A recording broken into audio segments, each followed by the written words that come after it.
to the day that you were given a cancer diagnosis.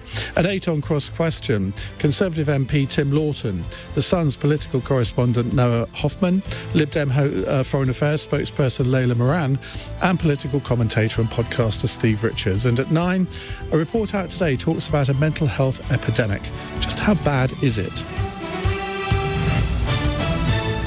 On your radio, on Global Player, and Play LBC. leading Britain's conversation. This is LBC. From Global's newsroom at 7 o'clock. In the last hour, Buckingham Palace has revealed the King has been diagnosed with a form of cancer. It was identified while tests were carried out during his recent hospital stay for an enlarged prostate.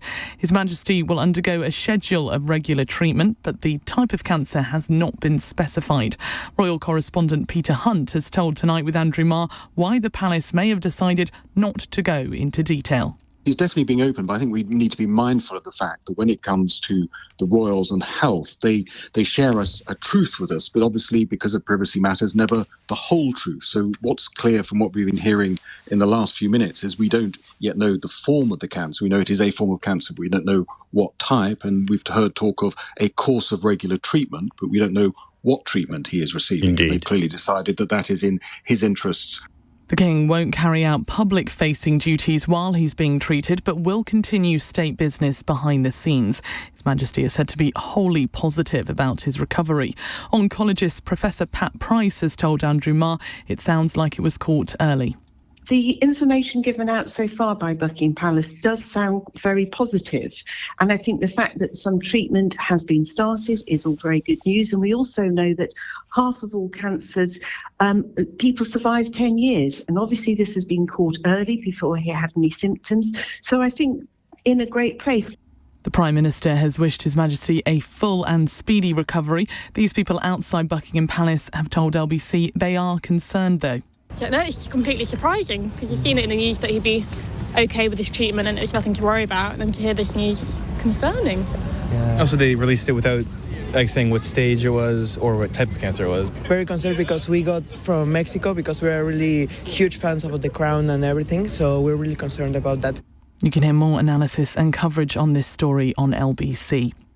Also this evening, a 22-year-old man has been arrested on suspicion of assisting an offender following a chemical attack in South London.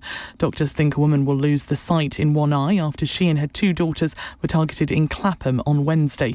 Officers are still looking for Abdullah Zedi, who was last seen on Southwark Bridge at around 9:50pm that night. Met Police Commander John Saville has told LBC about the arrest. So in the very small hours of this morning, we arrested a man from London on suspicion of assisting an offender, and we took him to a South London police station where he was interviewed. That's generated a lot of follow-up lines of inquiry, and he's released on bail, and we will continue to follow that. And I must stress, if anybody knows where he is, do come forward. If anybody is thinking of helping him or knows where he is, then we'll take that very seriously. Northern Ireland leaders have promised to work together to push the UK government for more funding. The Prime Minister has been in Belfast to mark the return to power sharing at Stormont. Rishi Sunak insists the package of £3.3 billion is fair and generous. And tributes have been paid to Ian Lavender, who is best known for playing Private Pike in Dad's Army following his death aged 77. He was the last surviving member of the main cast, appearing in 200 episodes. He's been described as a much-loved actor and a viewer's favourite. In the city, the FTSE 100 has closed down 2 points at 76.12. The pound buys $1.25 and €1.16. LBC Weather. With Ripple Energy, part-owner wind farm for a greener way to power your home. Rain in Scotland moving south to leave persistent rain for central areas. Windy with drizzle further south, but feeling mild tonight, a low of freezing. Colder and brighter in the north tomorrow. Heavy rain lingering in central areas, staying cloudy and breezy further south, a high of 13 degrees. From Global's newsroom for LBC, I'm Amelia Cox. This is LBC from Global, leading Britain's conversation with Iain Dale.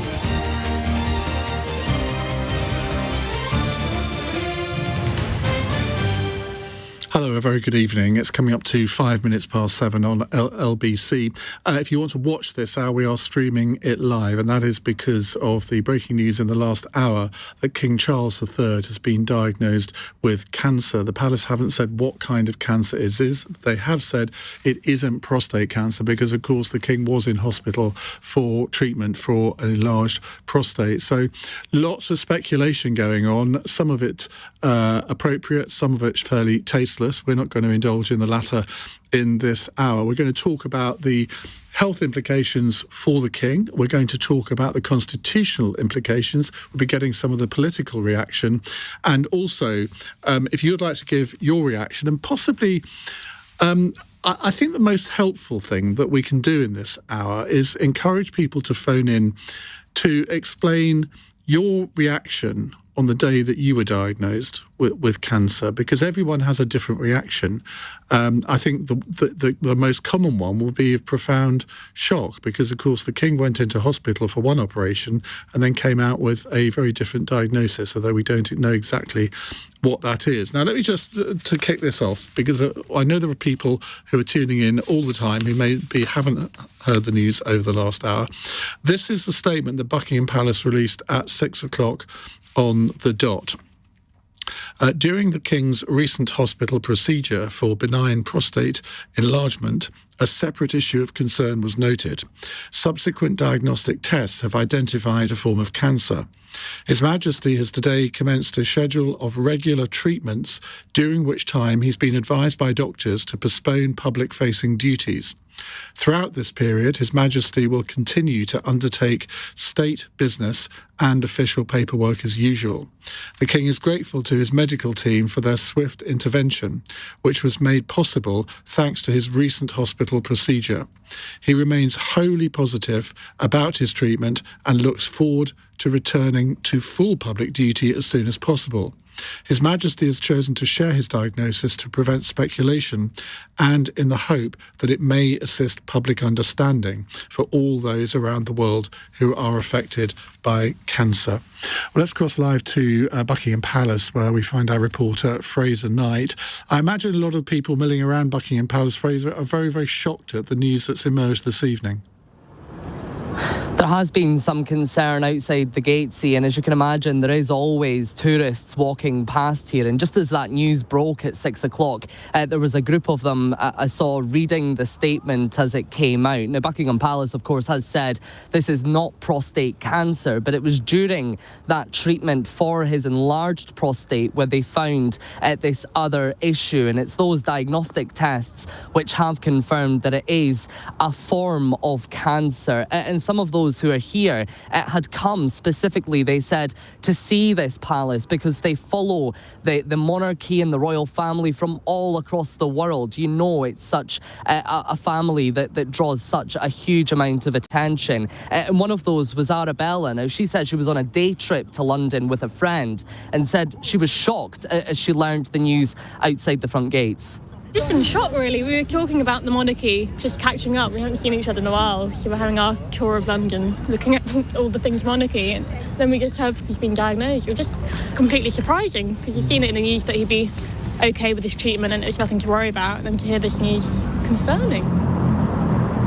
And of course, it was just last Monday where we saw King Charles leaving the London clinic after 3 nights in hospital, where he underwent that treatment for a benign enlarged prostate. And Buckingham Palace saying that he is now undergoing more treatment for this form of cancer. But this coming at a time where we also know there are other members of the royal family who have their own medical issues as well. We've seen the Duchess of Wales going through abdominal procedures, and also just last month hearing from Sarah Ferguson, the Duchess of York, that she's also been diagnosed with skin cancer. And one of the other tourists here, Tom, said he's thinking about the other members of the royal family through this as well.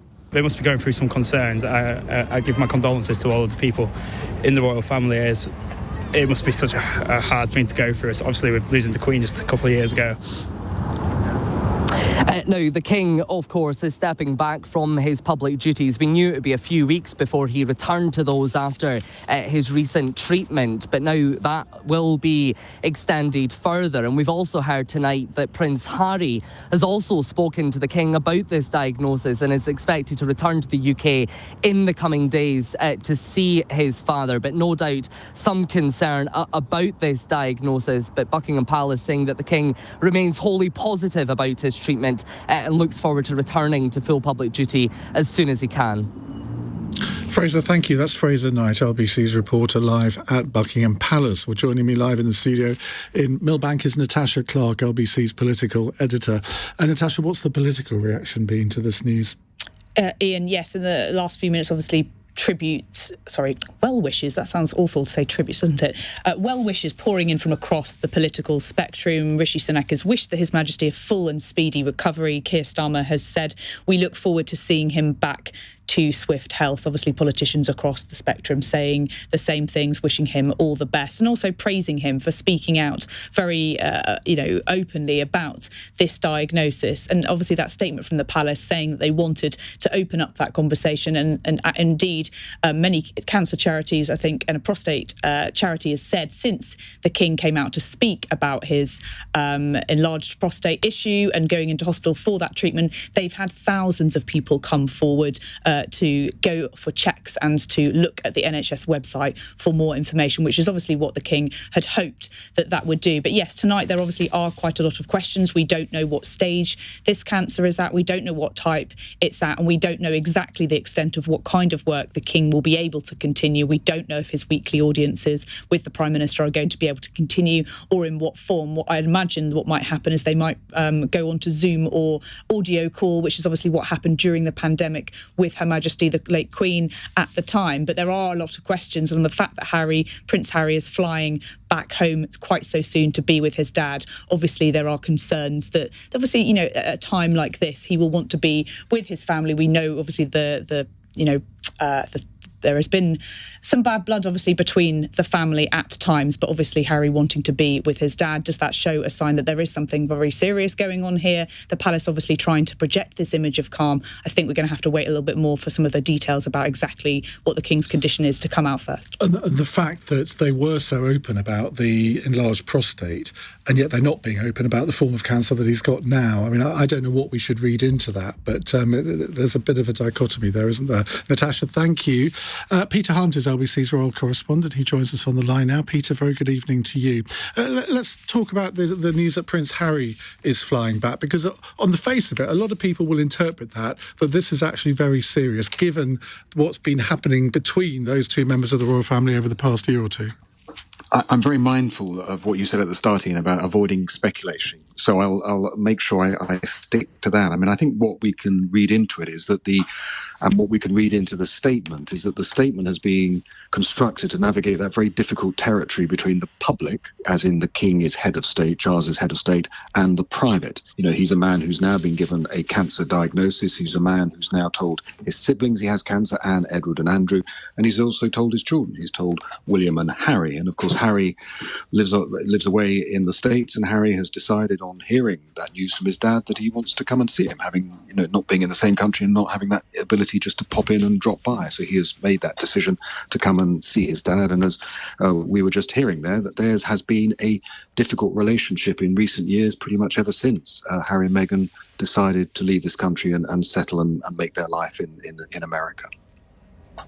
In terms of him being able to carry out his normal duties, obviously he's not going to be doing visits and public-facing duties, but he apparently is going to continue with his state business. He'll be getting his boxes every day, signing papers, and presumably also talking to the Prime Minister.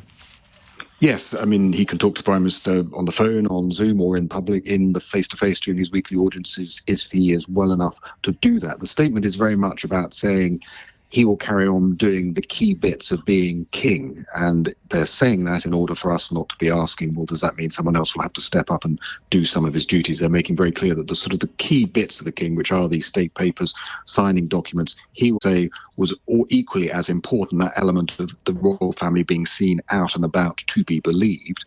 He will no longer be doing that for an unspecified period of time, because as we've been saying, we don't know the form of cancer he has. We don't know what the treatment he is. We just know it's a schedule of regular treatment. But while he's undergoing that treatment, and during the period of the treatment, and when it's judged that he's well enough to go out and about, there will be this gap, this void, and there aren't that many senior royals at the moment. So the pressure and the sort of the person who will most have to step up to the plate, one has to imagine, is the Prince of Wales, William. And it is striking that he, who only a few weeks ago announced that he would be stepping back from doing royal duties while his wife was ill, it was announced just a few hours before the King's announcement came out that William will start to be seen out and about again from Wednesday. And I imagine we'll be seeing a lot more of Queen Camilla as well. Yes, I mean, she is the most senior member of the royal family, and we've been seeing quite a bit of her during the time that the King was in hospital, and we saw them both just yesterday at church. He waved to people as he went to church on Sunday, mindful, of course, he would have known then, and presumably at that point he was starting to tell his family that he did have this diagnosis, and that was at Sandringham, and he is now back in London for this regular course of treatment. Peter, thank you very much indeed. That's Peter Hunt, LBC's royal correspondent. We will continue with our rolling coverage of this breaking news that the King has been diagnosed with cancer. You're listening to Iain Dale on LBC. It's 16 minutes past 7. This is LBC.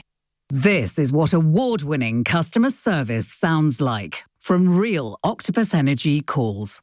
Yeah, you know where I am if you need anything in the future. You've been brilliant. You've all been brilliant. You know, it's what electricity companies should be. There's no one in the world I would change my supplier. You've been brilliant, and I really appreciate that. Thank you for talking to me. Been very good with it, thank you so much to you and Octopus. Octopus Energy. Outstanding service at fair prices. It turns out you can please all of the people, all of the time. Garden games for the kids, a separate cottage for the grandparents, a private chef for that special occasion. Simpson Travel. Idyllic Mediterranean holidays that everyone will love. We take care of the details so you can enjoy the moment. SimpsonTravel.com, because your time is precious. The winter season has so many sounds. Grandkids and puddles. Hot chocolate. Snowball fights. Hear every moment with the Boots Hearing Care Big New Year sale. Get 15% off our best-selling technology. Visit bootshearingcare.com today and book a free hearing test with one of our expert audiologists. Let's get everyone hearing better. Boots, with you for life. See bootshearingcare.com for details. At Datcha's All You Need event, you will not find an 8th cup holder, vibrating armrests, or a novelty car horn that goes na-na-na-na-na-na-na-na-na. Because literally no one needs these things. But if you buy one of our award-winning cars between the 2nd and the 12th of February, you'll get all you need with our standard 3-year warranty and roadside assistance, plus servicing for just $5.99 per month, up to 30,000 miles. Datcha's All You Need event. Good thinking. Mobilise Financial Services. Service plan for $5.99 per month. Available on new Dacia vehicles. Subject to status 18+. T's and C's apply. Are you looking for a no-sweat, feel-good start to the year? If you want to feel great, join the thousands of people giving blood every day whose donations help ease emergencies, help fight sickle cell, and combat cancer. The NHS needs more given types like you to donate. Giving blood is easy. It takes an hour and can help save up to 3 lives. It even comes with a drink and a biscuit. So if you're the given type, make giving blood part of your routine this year and book to donate at blood.co.uk. Customer service matters. Octopus Energy. Recommended by Which? 7 years running. Octopus Energy. Outstanding customer service at fair prices. Iain Dale on LBC. With SimpsonTravel.com. Specialists in luxury Mediterranean holidays. It's 19 minutes past 7 on LBC. You're listening to Iain Dale. We are, of course, reacting to the news that came at 6 o'clock from Buckingham Palace that King Charles III has been diagnosed with an as-yet unspecified form of cancer. He's giving up all his public-facing duties, but will continue his state duties. We don't know what treatments he's being given, but clearly they're serious enough for him not to be able to do public-facing duties. Well, Paul Sayer joins us now, founder of the cancer charity Prostate UK, who survived an aggressive form of prostate cancer after being diagnosed in 2018. Paul, very good evening. Now, we know that Buckingham Palace has stated this is not prostate cancer, but they haven't specified what form of cancer it is, which on the face of it seems a little bit odd. Why do you think that they've decided not to do that? I don't know. It's a bit of a surprise. The news is quite recent, so I haven't had a chance to look into it in any depth. But normally you would surmise at this point that during the routine treatment for the enlarged prostate, that they may have discovered something in that region. I can't think they'd be looking too far further afield than that at that point. So it's speculation, but who knows? It could be prostate related, it might not. And in terms of the fact that he did make clear that he was having treatment for an enlarged prostate. I mean, we're told that hospitals, GP surgeries all over the country have seen a huge increase in the number of people contacting them about prostate cancer. Has your charity experienced the same? Most certainly, yes. In the last, since the first announcement, we've seen a 60% increase in inquiries. And the good thing with those inquiries is that the men who are calling us in are far more open suddenly. It seems to have made people more aware of the situation and prepared to talk about it. And of course, the key thing with any cancer, I guess, is to diagnose it early, and that increases the chances of survival. And as I say, we know this isn't prostate cancer, but I know you were diagnosed with it in 2018, and you're here talking to us today. And I guess you would encourage everyone, for whatever symptoms they're experiencing, to go get it checked out as early as possible. Oh, definitely. I mean, my case is a prime example of that. As a result of being caught early, I mean, I had no symptoms whatsoever. I just had a friend who nagged the life out of me to get checked. So having had an early check at the age of 16, they found the prostate cancer, and I was able to have a minimally invasive treatment, which means a day stay, week with the catheter, and get on with my life. Whereas if you find prostate cancer later, when the symptoms have appeared, it can be a very different outcome. Indeed. Paul, thank you very much. That's Paul Sayer from the cancer charity Prostate UK, and that's Prost and then the number 8 UK if you want to Google them. Let's go to Paul in Merthyr Tydfil, who's rung in. Hello, Paul. Oh, hello, Ian. Good evening. Thanks for taking my call. I really appreciate it. Firstly, our family's best wishes to the King and his family, of course, during this time. The reason I called was to say that, in fact, I was diagnosed with prostate cancer about a year and a half ago. No symptoms at all. I know the King's is not necessarily related to prostate, but the message I want to pass on, if I may, please, is, number one, cancer doesn't necessarily have to be a killer. More importantly, get it checked. And I've made a full recovery. And there is always a light at the end of the tunnel. And with the advancements in medicines and treatments now, I look onwards and upwards because life is good and there is always a cure. I can promise you that. And your listeners, please don't worry too much about anything, please. You obviously had a very positive outlook. I mean, I don't know if that was the case all the way through, but has it changed the way that you approach life? Yes, and in fact, it's made it more positive, to be honest, because I feel now that nothing's such a big deal anymore. Don't worry about the things that seem to be unnecessary. Just go on, and honestly, it's such a nice life out there, and it makes me feel that I live every day in a more positive way. And nothing's such a big deal anymore.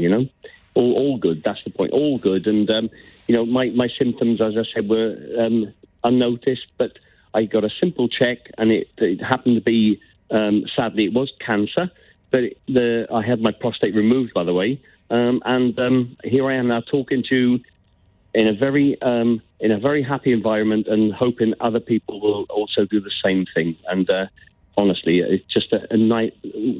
Life is good. Can you remember the moment that you were told about your diagnosis? Because I think that's probably the lowest point, I imagine, for most people. Yes, I can. Can you remember your reaction? I can, exactly. I went in for what was supposed to be a routine check, and I had a biopsy, and everybody, the family said, "You'll be fine, Paul, you'll be fine," which is exactly what I thought. Then I got the news, it was cancer, and that word, that was the one I thought, oh gosh, that's it, it's over. But then having spoken to the professionals and the family around me and the support, I thought, okay, it's cancer, but that's not the end of everything. It's fine. I'll get through this. And I did. And I urge people, if you worry about it, please don't. There are many, many cures now. Unlike years and years ago, it's changed. And, all I can say is that word cancer is just a disease. It's not a bad thing like it used to be seen. It's not a death sentence, Ian, if I'm allowed to say that, Well, you absolutely are allowed to say it, but I think your reaction was probably typical of most people, because I know if I was told that, my first thought would be, even though logic would dictate otherwise, my first thought would be, well, that's it.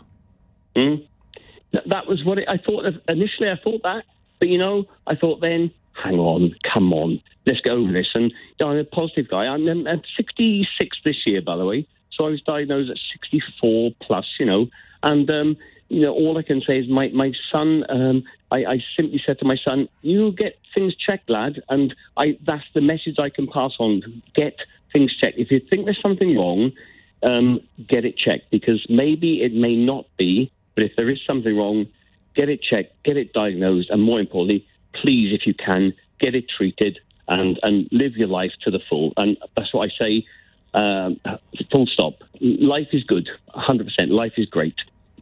Paul, thank you very much. Let's move on to Ben in Bishop Stortford. Hello, Ben. Hello, Ian. How are you? Good, thank you.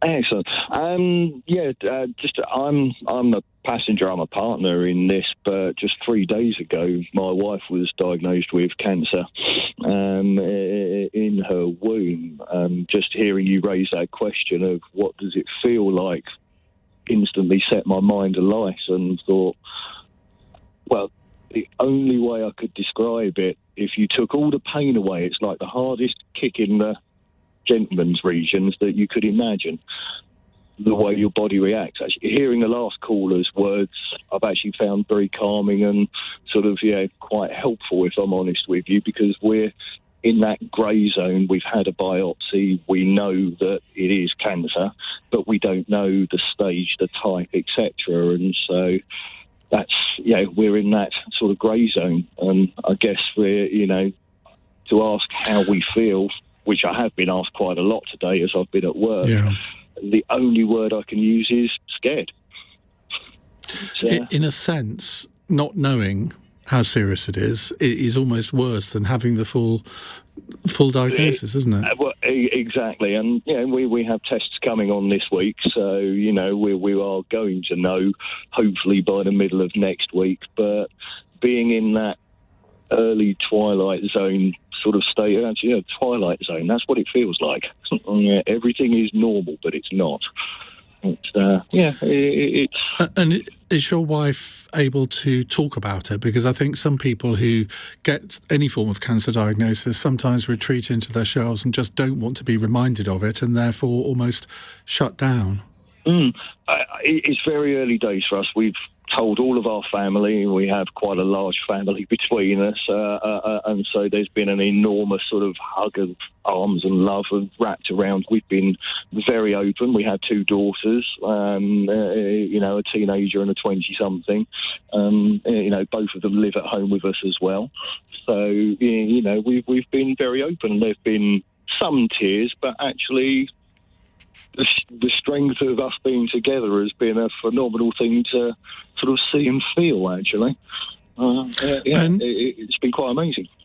Well, Ben, do give your wife my best wishes. Thank you very much indeed for calling in and sharing your joint experience over the last few days. Keep your calls coming. So Anthony Selden is a historian and constitutional expert and joins me now. Anthony, very good evening to you. What are the constitutional ramifications of what we know so far? Well, we don't know very much, Ian, obviously, at the moment. Clearly, Harry coming back suggests that there might be something serious, but we don't know.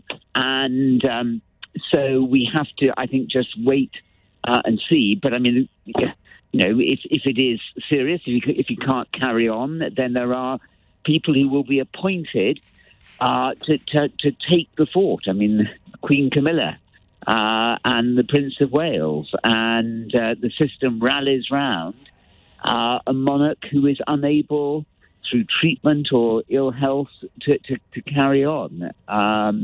It's all very early, and we're all still absorbing the news. Of course, King George VI got cancer, and that's what he eventually died from. I don't know how the palace announced if they announced in advance that he had cancer, or the population only found out after he'd died. I mean, the palace have tried to update their communications procedures, but clearly here they're not telling us everything, and it's a deliberate decision not to tell us everything.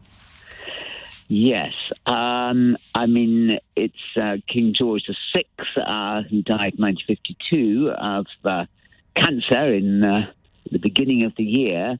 That was, in a way, perhaps more tricky because there was a queen taking over, and there hadn't been a queen since Victoria, and she was only in her mid-20s, whereas at least here there is a seasoned leader to take over, but I think that we shouldn't jump ahead, and it's very early days. I mean, cancer has many forms until we know more.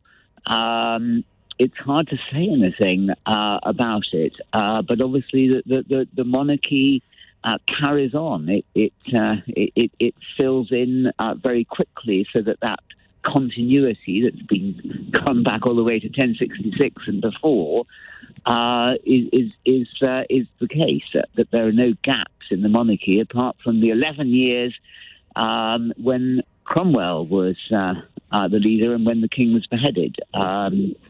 So it'll be evident in the next few hours, I'm sure, exactly what the position is, and quite whether it is just a cancer that many people have and live with.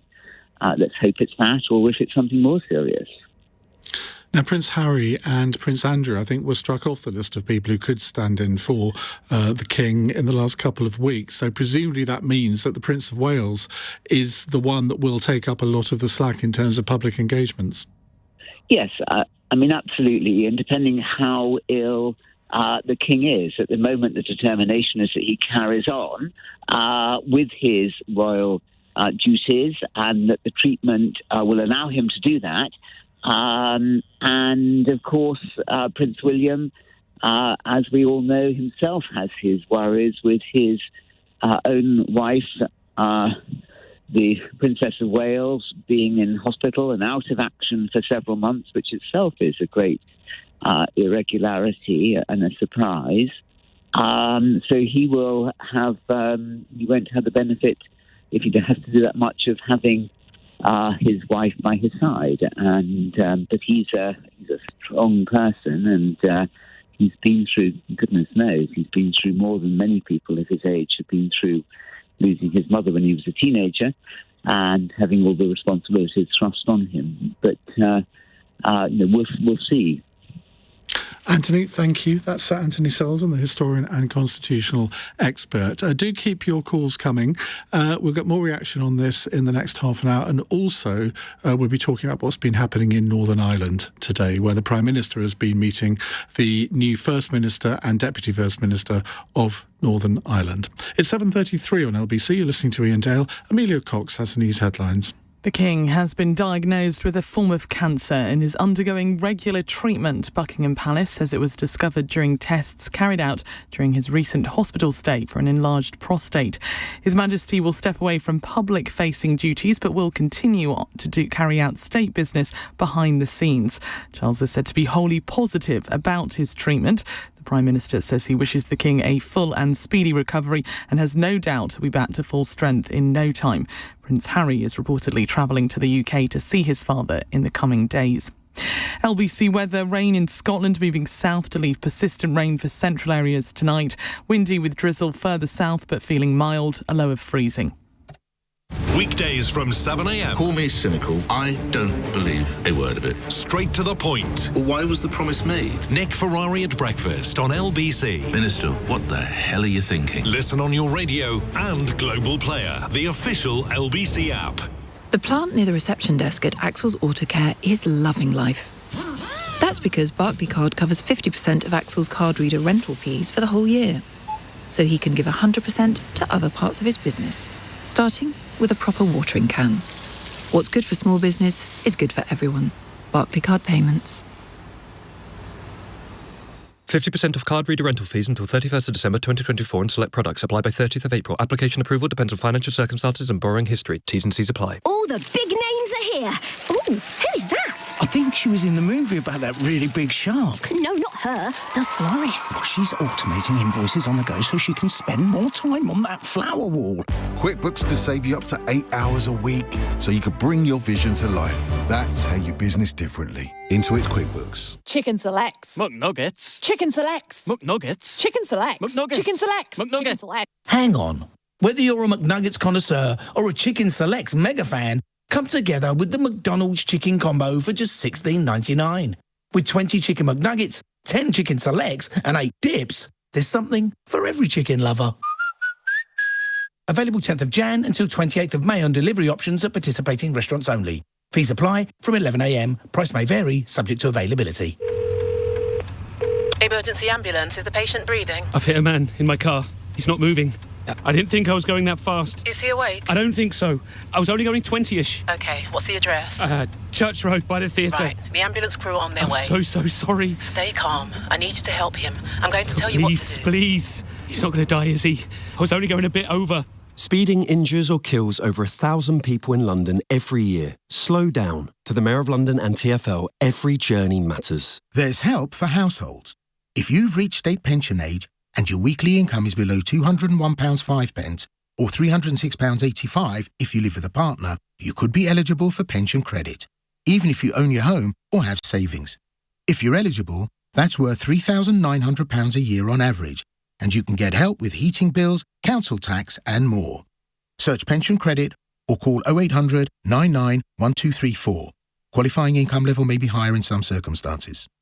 Iain Dale on LBC. With SimpsonTravel.com for a selection of exclusive hand-picked villas. 7:37. Let me tell you who's on Cross Question at 8 o'clock. We have Layla Moran, the Liberal Democrat Foreign Affairs and International Development spokesperson, MP for Oxford, West and Abingdon. Tim Loughton, Conservative MP for East Worthing and Shoreham, member of the Home Affairs Select Committee. Steve Richards, the journalist, broadcaster and author of the book Turning Points. And Noah Hofman, political correspondent for The Sun. They'll be here to answer your questions. The lines are open now. If you'd like to put a question to our panel, maybe on the breaking news tonight that King Charles has been diagnosed with a form of cancer. You could ask about Northern Ireland. You could ask what's going on with the Houthis, or many other subjects too. Now, let's turn our attention to what happened over the weekend and indeed what's been happening today in Belfast, because the Northern Ireland Assembly has reconvened it. They chose the First Minister, Michelle O'Neill, on Saturday. And today the Prime Minister and indeed the Irish Taoiseach have been in town meeting the new political leaders. Well, David Blevins joins us, Senior Ireland Correspondent for Sky News, live from Belfast. It's been quite a busy day, David, for you. Yeah, a busy weekend, I would say, Ian. On Saturday, we had the historic installation of the first ever nationalist First Minister of Northern Ireland in the form of Michelle O'Neill. And today, as you say, we had the Prime Minister in town. He was here as the first British Prime Minister to shake the hand of an Irish nationalist First Minister. And very soon after him, his Irish counterpart, Taoiseach Leo Varadkar, here, also just to give the new power-sharing administration the seal of approval. But not terribly surprisingly, the new executive got down to business, and the first thing they did was ask the UK government for some more money. But they've been given £3.3 billion, which over this side of the Irish Sea, we think, well, that's quite a lot of money. How can they justify asking for more? Yes, it is a lot of money, but I think it is worth perhaps explaining to your audience that Northern Ireland is much more reliant on the public sector than other parts of the United Kingdom. Now, the way to address that, of course, is to encourage investment, and investment comes when you have a stable government in a peaceful society. And I think part of the reason the Prime Minister was here was to fly the flag for Northern Ireland and to let other places know about its potential. But just as an example, £600 million of that £3.3 billion has already been allocated to deal with the pay demands in the public sector. Another £400 million of it has been set aside to deal with a shortfall in the education budget. So there's £1 billion of it gone just in a moment. And that, of course, is because there are all sorts of problems, because there hasn't been a government. There's been a political vacuum for 2 years.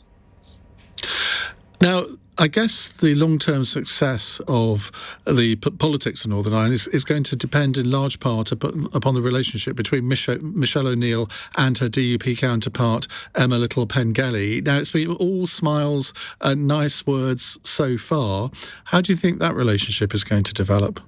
Well, they were determined to put on a united front today. Indeed, the Prime Minister also didn't want to talk about this debate around when there might be a referendum on Irish unity, nor did his Irish counterpart, Leo Varadkar. The First Minister, Michelle O'Neill, said that was a conversation for another day. And notably, within the last half hour, Michelle O'Neill has issued a statement along with her Unionist counterpart, Emma Little-Pengelly, sending her good wishes to King Charles. That, I think, itself is indicative of the change that is taking place here. That is an Irish nationalist, a Sinn Féin Republican First Minister sending good wishes to the British monarch. Now, Michelle O'Neill, I suppose, had been paving the way to that for some time. As First Minister-elect, she very warmly sympathised with the King when he visited Northern Ireland following the death of his mother, and she became the first Irish Republican to attend the coronation of a British monarch. So all of those things are indications of the change we're witnessing in society here.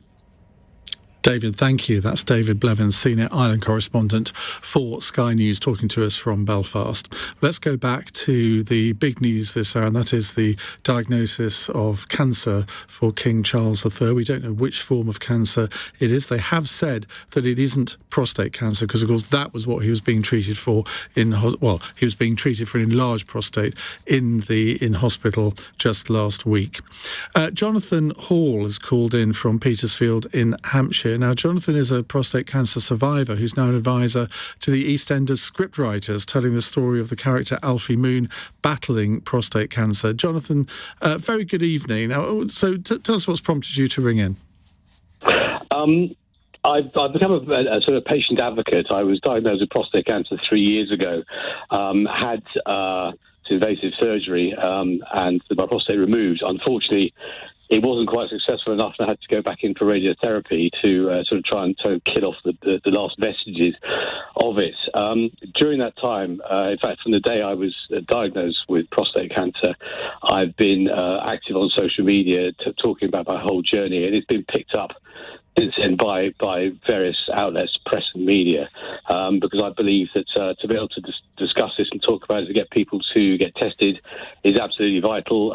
If you're over 50 years old, there's a whole series of issues about this that someone needs to talk about it. And I thought my journey's been an interesting one, and I'm very happy and prepared to talk about it as and when necessary. So when I heard that you were doing this evening, it might be worthwhile adding my voice to it.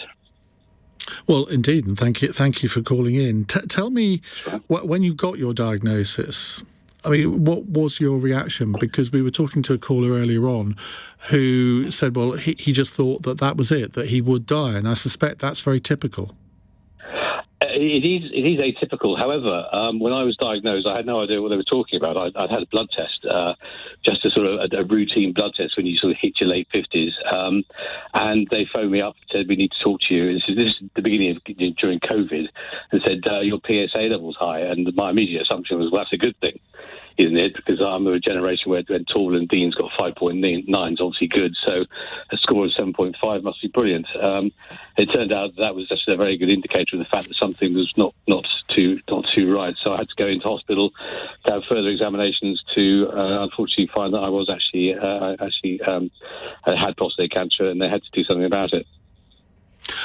And when did you start feeling positive about what the outcome might be? I'm generally a very positive individual. So when I thought, well, these things, as in life, things, you get bold curveballs, and sometimes you just got to take it. So I looked at it and thought, well, this is a situation I'm in. I've got to get through it. I've got young children, and the best day I'm sort of fully in all of the NHS when it comes to cancer-related subjects. And I just thought, I'm in the right place. These people can get me through this. So it took a bit of time to get to grips with it. But I have an aunt who's used to be a professor at Aberdeen University on tropical medicine. She said, yeah, the PSA tests are not actually that accurate. They don't really tell you that much. So armed with that information, I thought, well, this will just be something and nothing. And then it turned out that it was something. And I think when you're confronted by that, well, there are many things you can do. And I've met people who've done all manner of different things, but mine was to understand what the situation was, what the prognosis was, what the options were available to me, and how best to do this. Jonathan, thank you very much indeed for giving us a call. Jane says, 14 years after treatment for ovarian cancer and I'm still going strong. Take heart, girls. And Gordon in Hampstead says, I've just finished reading the Robert Hardman book about King Charles. I've just started that. You could really see how he could bring a sort of neo-Edwardian coda to the Elizabethan age. Stylish yet serious, but also a little bit fun. This is what we saw during the German and French state visits. Sad beyond words at the news tonight, and wishing him well. Sean says, I really feel for the King and admire his courage in disclosing his condition, which brought many people forward for testing. However, how will the NHS cope? We already have years of waiting lists, and I fear that many more citizens will be left with a diagnosis and more than likely die awaiting treatment. Don't forget, cross question at 8 with Layla Moran, Tim Loughton, Steve Richards and Noah Hofman. Lines are open 0345 6060 973. You're listening to LBC. I'm Iain Dale. It's 7:46. LBC. This morning on Nick Ferrari at breakfast. Call the Cabinet Education Secretary, Gillian Keegan. Jane in Barnsley. Me and my partner would like a child. With the announcement, we thought we could. Now you are saying you can't guarantee it. How are parents supposed to make a financially informed decision? I am really confident that your 15 hours for 2-year-olds will be available in April. The only reason I say I can't guarantee is it's tens and tens of thousands of businesses who are actually delivering it. Still to come this week. We should make it very clear, if we do catch them stealing things, we will prosecute them. Conservative peer Stuart Rose, now chairman of Asda. He joins me to take your calls. We've had a disastrous time, and we've now got a very capable Prime Minister in place who has been dealt a worst hand of cards. How much damage did Liz Truss do to the country? Immeasurable. Nick Ferrari at breakfast. Back tomorrow morning from 7. With EDF, helping to cut carbon and cost for everyone. Listen on your radio and on Global Player. LBC. Are you looking for a no-sweat, feel-good start to the year? If you want to feel great, join the thousands of people giving blood every day whose donations help ease emergencies, help fight sickle cell, and combat cancer. The NHS needs more given types like you to donate. Giving blood is easy. It takes an hour and can help save up to 3 lives. It even comes with a drink and a biscuit. So if you're the giving type, make giving blood part of your routine this year and book to donate at blood.co.uk. Whether they're a flower lover or passionate about plants. Zing flowers. And plants. Amazing every Valentine's Day. At Datcha's All You Need event, you will not find an 8th cup holder, vibrating armrests, or a novelty car horn that goes na na na na na na na na na. Oh. Because literally no one needs these things. But if you buy one of our award-winning cars between the 2nd and the 12th of February, you'll get all you need with our standard 3-year warranty and roadside assistance, plus servicing for just $5.99 per month, up to 30,000 miles. Dacia's All You Need event. Good thinking. Mobilise Financial Services. Service plan for $5.99 per month. Available on new Dacia vehicles. Subject to status. 18 plus. T's and C's apply. Are you into worktops more than workouts? Kitchen islands more than tropical islands? Sounds like you've got a new kitchen on your mind. At Wix, we can design and install your dream kitchen. And now, there's up to 50% off appliances, worktops and installation when you buy a Wix bespoke kitchen. Plus, up to 4 years interest-free credit. Be house proud with Wix. Terms and qualifying spend apply. Wix is the credit broker. Credit provided by Navuna Personal Finance. Bye, Mum. Bye, love. Have a good day. Right, got something for dinner and paid the bills. What would they do without me? Oh, that reminds me. I need to get life insurance sorted. Legal and General Life Insurance can help cover the expenses of family life should the worst happen to you. Premiums start from £5 a month and you'll get a £110 gift card if you apply before the 24th of March. Protect your loved ones. Search Legal and General Life Insurance today. No cash in value, T's and C's apply. Iain Dale on LBC. With SimpsonTravel.com for luxury villas and boutique hotels. 7:49. We know that Prince Harry has spoken to his father, Prince Charles, after the cancer diagnosis, and that he's going to be returning to the UK in the coming days. Well, Charles Ray is a royal commentator and author who's a former royal correspondent for The Sun. Charles, good to talk to you again. Take us through the relationship between Harry and his father, because on the face of it, I'm not sure when they last spoke, but I suspect it was quite some time ago. Could this be the spark for a reconciliation, I suppose, is the question people will be asking. Well, good to talk to you, Ian. Yes, and I'm sure there's going to be speculation as to whether this is going to be some sort of rapprochement, the olive branch or whatever else. I'm not so sure that is going to happen. However, I'm pleased to see that Harry, having been told of his father's diagnosis, that he is going to fly over and, be there. I mean, the King still deeply loves his errant son, if you like. And I think it would be very crass of Harry to start bringing up matters that he has brought up in various documentaries and various books with the King or his brother. But let's leave it at this is a loving son after all, and he's coming over to see his dad and help cheer him up and make sure that he's okay and he's fine. People will be reading an awful lot into this, won't they? And I said at the beginning of the hour, I didn't want to indulge in too much speculation, but the fact that Harry is coming back would lead many people to believe that this is actually quite serious. Yes, I think that's a fair enough. All we know is that the King is suffering from some form of cancer. We don't know what it is, except that we know it's been caught very early. So any surgeon, doctor will tell you, the earlier you catch a type of cancer, some types of cancer, the better the prognosis for the future, and they can be treated. But you can't stop the speculation. If you remember when the Princess of Wales went into hospital for abdominal surgery, there was lots of speculations, particularly on social media, which is obviously not the place to discuss these matters, but I mean people will discuss it, and there will be all sorts of people coming on and saying they've heard this is the type of cancer he's got and so forth.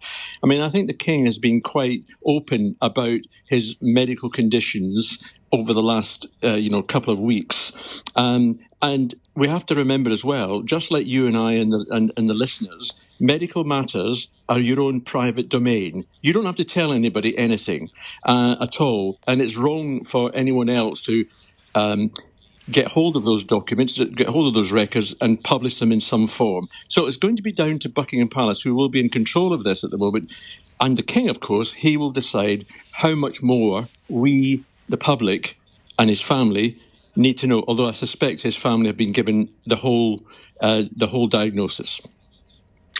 Charles, thank you very much indeed. That's Charles Ray, royal commentator and former royal correspondent for The Sun. I first met Charles 35 years ago when he was an industrial correspondent and I was in doing PR for the ports. Lovely to talk to him again. Jennifer is in Kensington. Hi, Jennifer. Good evening, Ian. Lovely to talk to you again. I just want people out there who are listening to the programme, cancer is not a death sentence. So if you're diagnosed with cancer, please don't think immediately that you're going to die, because a third of people who are diagnosed with cancer carry on living their lives as per normal, as I am. I was first diagnosed with thyroid cancer in the middle of January of last year. I told the doctor in the hospital, I can't possibly have cancer. I'm too healthy, because I only go to see my GP once every 6 months just for a review, and I'd always been very healthy up until that time. Anyway, to cut a very long story short, I had an ultrasound and I had my first operation in February of last year. Then I had my second operation in July of last year. I had to isolate at home, make sure I didn't get any infections. I had to stay away from everybody. I didn't do any socialising at all in 2023, and I lost that part of my life, which was quite sad because I'm a very social person, an outdoor person. But anyway, I went back for my second follow-up after my second operation. My consultant gave me fantastic news.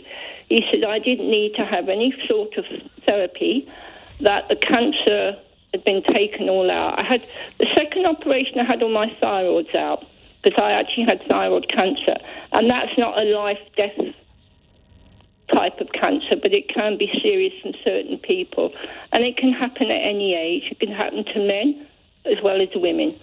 And so I finally was told you can get your life back to normal. So I thought, fantastic. But unfortunately, 2 weeks later, I was diagnosed at another hospital, having had a blood test at my GP, that I had AF. And that basically means an irregular heartbeat. And so it was back to hospitals again, having this done, that done. I had an MRR. I had an electric shock to try and get my heartbeat back to normal. Unfortunately, it didn't work. I now have to take one blood thinner every morning for the rest of my life. And it does cause some swelling in my feet and ankles. It means I can't always get my trainers on or boots or whatever. But other than that, I'm fighting fit. I'm going to be 75 at the end of March. And I'm gradually getting my life back to normal.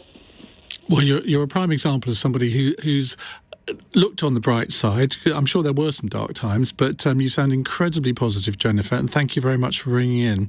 Let's go to Wally in Bingley in West Yorkshire. Wally, hello. Hello. What would you like to say? Conversation with that lady. She was diagnosed with cancer, one sort of thyroid cancer, I think she said. A lot of people are diagnosed with cancer. I was diagnosed 3.5 years ago with Hodgkin's lymphoma. And a cousin of mine was diagnosed with leukemia. Now, mine and his were both cancers, but they were not called cancer. That word cancer was not mentioned. And I think that's important. There's people who get the word cancer directed at them and think, it used to, a few years ago, a good few years ago, it was treated like a death knell. Anybody that got cancer was going to die. Yeah. Now, that's nowhere near the case these days. A lot of people, as that lady just pointed out, which is perfectly true, the huge percentage of the people who are diagnosed with some form of cancer survive without a problem. But the word cancer, that's my angle. My cancer had a name. Leukemia got its own name. They're all cancers, but the word cancer wasn't there. And I think all of these cancers could be given a different name, and that word avoided. It's psychological. Well, what I'm not sure what good that would do, because there are forms of cancer that we all know are very aggressive. I mean, for example, esophageal cancer or bowel cancer, both very aggressive forms. If you don't catch them early, there is not usually a good outcome. But if you catch them early, when you hear that word cancer, it doesn't do you any good. You take it one step back when you hear that damn word. And if it was given its own name, the thing, it's just as serious. The seriousness doesn't go away. But it's a psychological aspect of hearing that word cancer, which I have argued against for a while now to anybody that listens. Well, if we hadn't run out of time in this hour, I might get some medical people to phone in and see whether they agree with you. Presume that there is a reason that these things aren't renamed, but Wally, you raise an interesting point. Thank you very much indeed. Laura in Brent says, this is a reminder to book my cervical smear test, which is definitely overdue. You see, this is the thing. If for example, when I was 60, I got a bowel cancer kit to test. And you sort of put it off because basically you don't want to do the poo bit. And it took me 3 months to send it back. And I thought, what an utter fool you are. You do these phone-ins, you know the fact that you should do it immediately, and yet you've delayed it for 3 months. Now, luckily, it was all fine. But if you have got one of those tests, or indeed you're due to have a test, for goodness sake, go and get it. Right, coming up in the next hour, it's Cross Question. On our panel tonight is Layla Moran, Liberal Democrat Foreign Affairs and International Development spokesperson. She is MP for Oxford West and Abingdon. Tim Loughton is Conservative MP for East Worthing and Shoreham, a member of the Home Affairs Select Committee. Steve Richards, journalist, broadcaster and author of the book Turning Points, Crisis and Change in Modern Britain from 1945 to Truss. And Noah Hofman, political correspondent for The Sun. They're here to take your calls. 0345 6060 973 is the number you need. You can text 84850 or say, Alexa, send a comment to LBC. And of course, you can watch us on Global Player.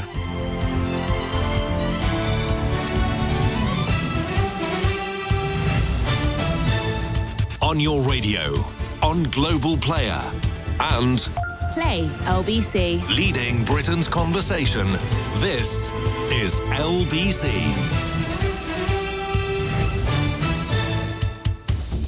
From Global's newsroom at 8 o'clock. The King has started treatment after being diagnosed with a form of cancer. It was discovered during a recent hospital procedure for an enlarged prostate. Buckingham Palace has confirmed King Charles will be stepping back from public duties, but will continue carrying out some state business and official paperwork. Prince Harry is understood to have spoken to his father and will visit him in the coming days, as LBC's royal correspondent Peter Hunt explains. Of course, Harry lives away in the States, and Harry has decided on hearing that news from his dad that he wants to come and see him, having, not being in the same country and not having that ability just to pop in and drop by. So he has made that decision to come and see his dad. And as we were just hearing there, that theirs has been a difficult relationship in recent years, pretty much ever since Harry and Meghan decided to leave this country and settle and make their life in America. The Prime Minister Rishi Sunak, Labour leader Sir Keir Starmer and Lib Dem leader Sir Ed Davey are among the latest to wish the King a full recovery. Scotland's First Minister Humza Yousaf has also been reacting to the news. Can I send my thoughts and indeed my prayers to His Majesty the King and wish him well. And let me also send my very best wishes and my thoughts with Her Majesty the Queen and all the members of the royal family who will be deeply worried. US President Joe Biden has told reporters he's concerned and plans to call the King in the next few hours. Also tonight, detectives investigating a chemical attack in South London say suspect Abdul Azidi may have come to some harm. A 22-year-old man's been arrested on suspicion of assisting an offender after a woman and 2 children were targeted in Clapham last week. The Prime Minister insists a financial package for Northern Ireland is fair and generous. New leaders have promised to work together to push for more funding from the UK government. In the city, the FTSE 100 has closed down 2 points at 76.12. The pound buys $1.25 and €1.16. LBC Weather. With Ripple Energy, part owner wind farm for a greener way to power your home. Rain in Scotland moving south to leave persistent rain for central areas. Windy with drizzle further south but feeling mild, a low of freezing. Colder and brighter in the north tomorrow. Heavy rain lingering in central parts, staying cloudy and breezy in the south with a high of 13. From Global's newsroom for LBC, I'm Charlotte Morgan. This is LBC from Global, leading Britain's conversation. Cross Question with Iain Dale.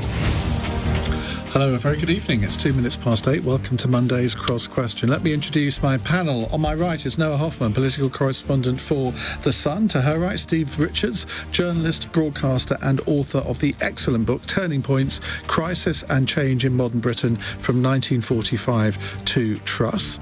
On my left is Layla Moran, Liberal Democrat, Foreign Affairs and International Development spokesperson and MP for Oxford West and Abingdon. And next to her, Tim Loughton, Conservative MP for East Worthing and Shoreham, and he is a member of the Home Affairs Select Committee. We're looking forward to your calls, your questions on 0345 6060 973. You can text 84850 or say, Alexa, send a comment to LBC, and we'd love you to watch us on Global Player. Call 0345 6060 973. Tweet at LBC. Text 84850. Cross Question with Iain Dale. This is LBC. Well, welcome to you all. Before we go to our first question, let's just get your reaction to the news tonight that the King has been diagnosed with cancer. He's been very open about his prostate problems, but the Palace haven't said what form of cancer it is. Layla Moran, let's start with you. Oh, well, I can just start by wishing him and the family all the best. The big C, it's a big word. They've caught it early, we understand. Hopefully they'll be able to give us, if they feel willing, more details, but the only thing we need now is to think of them and hope that, he has a quick and speedy recovery with the best possible treatment. Tim? I think we're all pretty shocked, and it sounds as though it could be quite serious for them to make this announcement. Usually, and certainly with the late Queen, we didn't know what was wrong with her.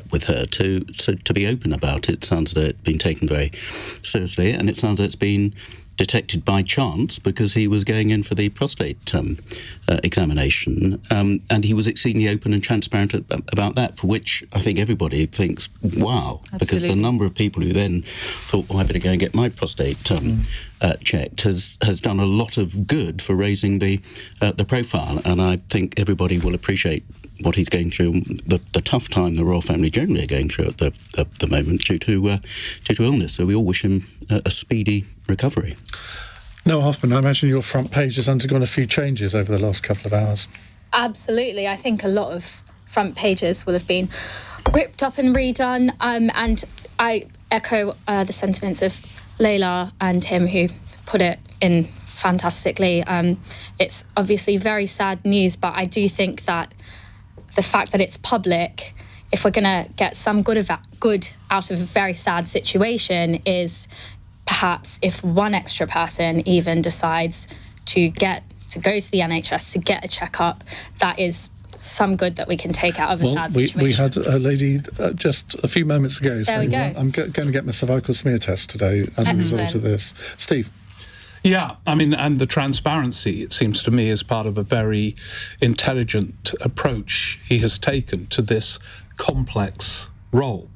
And I hope he's okay. The problem about talking about this is, in truth, we don't know very much, do we? But the transparency is good, and it explains absence, which there clearly will be absence. And we will have to comment as we know more, but it's quite hard to analyse beyond that, frankly. Even the fact that we now know that Prince Harry's flying back, on the face of it, that makes you think, well, this is a lot more serious than it might be if he wasn't flying back. But whether we should be reading things into that, who knows? Exactly. We were talking about that outside. Yeah. It seems quite a dramatic intervention to drop everything and fly back, but maybe he wants to fly back and see him in the context of Steve, what is traumatic. I'm banging the table. We're not even disagreeing with each other. Goodness knows what's going to happen on the first question. There's going to be storms erupting around the studios. Right, well, let's go to that first question. It's Martin in Doncaster. Hello, Martin. Hello, Iain and panel. Yeah, the question is, when people struggle to put food on the table, is it a good look when the PM bets £1,000 on Rwanda flights taking off? Now, during an interview over the weekend, the Prime Minister seemed... I've heard the audio for this, and I'm not sure... I wonder whether people are reading too much into it, but appeared to be accepting a £1,000 bet towards refugee charities that planes will take off for Rwanda before the general election takes place. Tim Loughton, if this is genuine, what a crass thing to do. I completely missed this. I didn't hear that interview, and I've just heard about it now.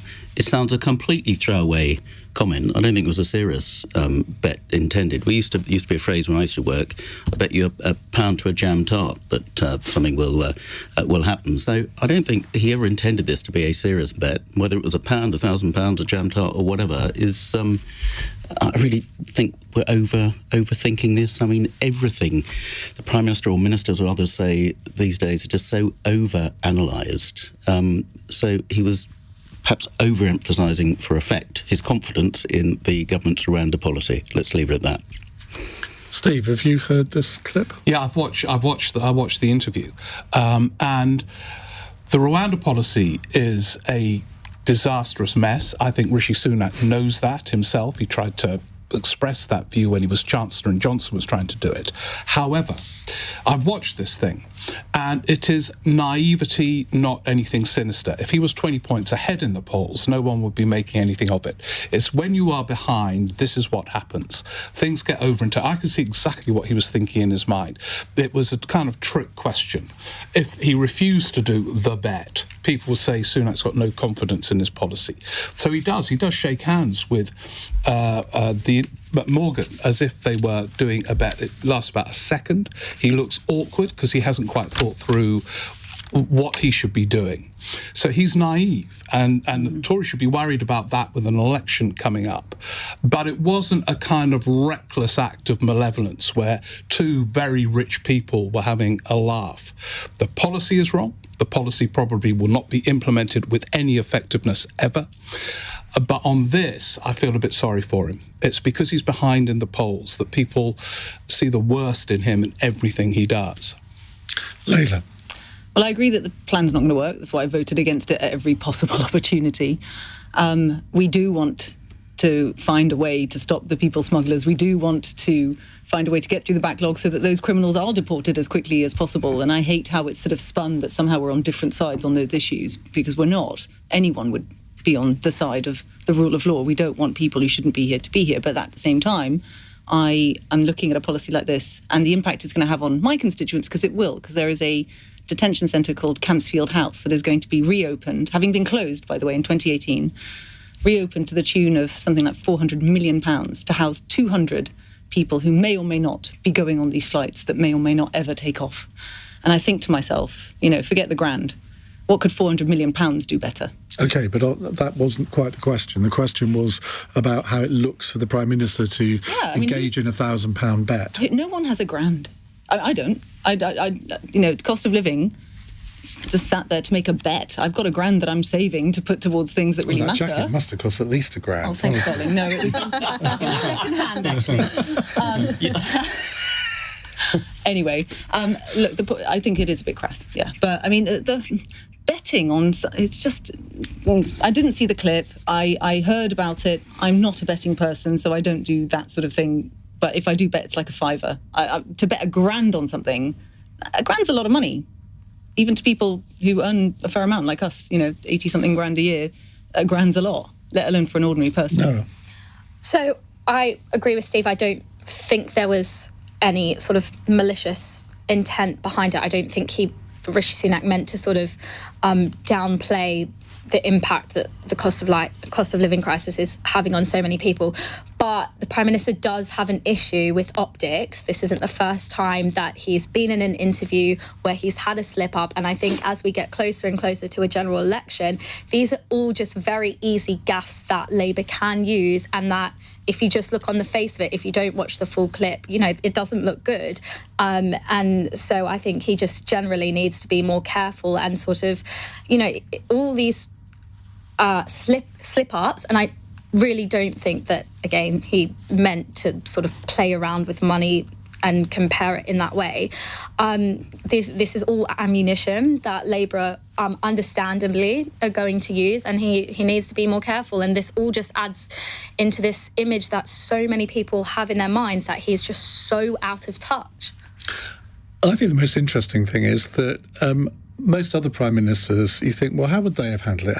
How would Margaret Thatcher have handled being asked that question? How would Tony Blair have reacted, and it wouldn't have been in the way that Rishi Sunak did. I mean, does this sort of, Tim Loughton, does this make you a little bit anxious about the election campaign? Because, I mean, in an election campaign, you're under so much more pressure and scrutiny than you are any other time. I think Rishi is a pretty safe pair of hands and usually puts in pretty assured performances, and certainly has facts and everything at his fingertips. When he gives interviews, when he performs at PMQs, it's quite difficult to get one over on him. I'm sure former prime ministers would handle it differently. I mean, Margaret Thatcher, from a good Methodist background and the evils of gambling, she would have given the interviewer a good lecture about the evils of gambling and drink and everything else to go with it, probably. So I'm sure, on reflection, he was caught out by peers and wouldn't, by choice, have wanted to use that.